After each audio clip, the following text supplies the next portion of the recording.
Terzo e ultimo incontro per il ciclo Confini e Identità, corso di cultura storico-politica organizzato dall'IRSE Istituto Regionale Studi Europei presso il Centro Culturale Zanussi di Pordenone. Renzo Guolo, docente presso l'Università di Padova, ha parlato di Islam radicale contro l'Occidente. Quante persone secondo lei oggi fanno parte dell'Islam radicale e che percentuale sono del totale dei musulmani?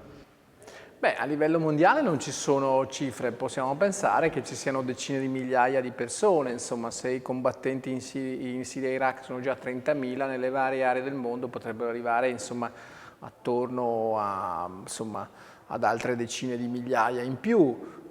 Ovviamente non esistono statistiche ufficiali su questo. Che percentuale secondo lei del totale? Direi quasi irrisorie, nel senso che i musulmani sono 1 miliardo e 300 milioni a livello mondiale, se lei calcola 100.000 persone, insomma, la cosa è presto detta. Quali sono gli obiettivi dell'Islam radicale oggi? L'Islam radicale è un'ideologia politica che si serve di simbologie religiose. L'obiettivo principale è la fondazione di uno Stato islamico. I gruppi che stanno combattendo in Iraq e in Siria ne hanno realizzato un embrione. Il tentativo è quello di tornare all'unità politica tra religione e legge, tra la dimensione del diritto e la dimensione della teologia. Appunto, fondare uno Stato islamico, ma non è un obiettivo così semplice. Non è un caso che per esempio il qaedismo, cioè l'organizzazione che fa ancora riferimento all'Al-Qaeda, invece non dia importanza a questo elemento, ma pensi ancora che sia più importante combattere il cosiddetto nemico lontano, ovvero l'Occidente e gli Stati Uniti, che sono considerati il maggiore ostacolo alla realizzazione di un futuro Stato islamico. Quali le ragioni dell'affermazione dell'Islam radicale anche tra i giovani emigrati nei paesi occidentali?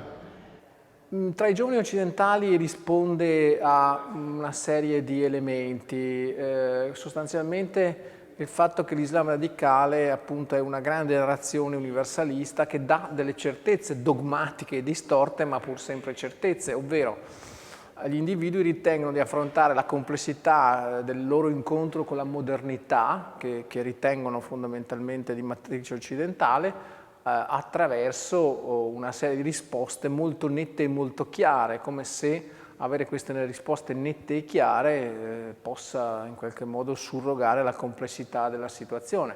Poi vi sono evidentemente questioni legate all'interpretazione dei conflitti politici internazionali, insomma dal conflitto israelo-palestinese a quello siro-iracheno e a quanto è accaduto diciamo dopo il 2001, in cui appunto vi è una reazione verso un sistema culturale tanto agognato inizialmente come elemento di integrazione, ma da cui ci si sente respinti o ci si sente culturalmente differenti, e verso questa via di alterità appunto può prendere anche la dimensione ideologica e politica del radicalismo. Quali soluzioni secondo lei per evitare lo scontro militare tra integralisti islamici e Occidente? Ovviamente il contrasto militare e di prevenzione, insomma, è solo uno degli elementi. È importante che all'interno del mondo islamico si combatta la battaglia contro l'interpretazione politica della religione o contro questa ideologia, quindi è fondamentale diciamo, un dissenso, un contrasto che nasca all'interno del mondo musulmano, altrimenti tutte diciamo, le sconfitte che questo movimento subirà saranno solo temporanee, perché poi riemergerà ciclicamente in quanto legittimato all'interno di una parte della cultura di quel mondo. Solo se il mondo islamico riuscirà a manifestare un forte fenomeno di rigetto culturale, questo fenomeno troverà il suo compimento e esaurimento. E per quei giovani che risiedono in Occidente, lei citava la questione dell'integrazione, il fatto che guardano Al Jazeera piuttosto Sì, che...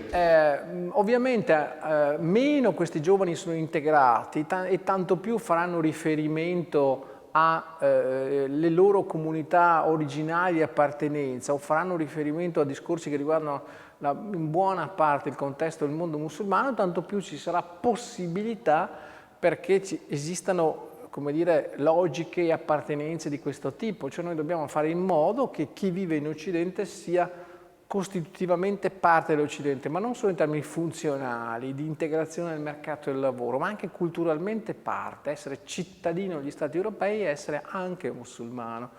Se invece la logica della marginalizzazione, scelta oppure imposta oggettivamente dalle condizioni politiche ed economiche, provoca evidentemente fenomeni di reazione identitaria che possono anche prendere la via del radicalismo.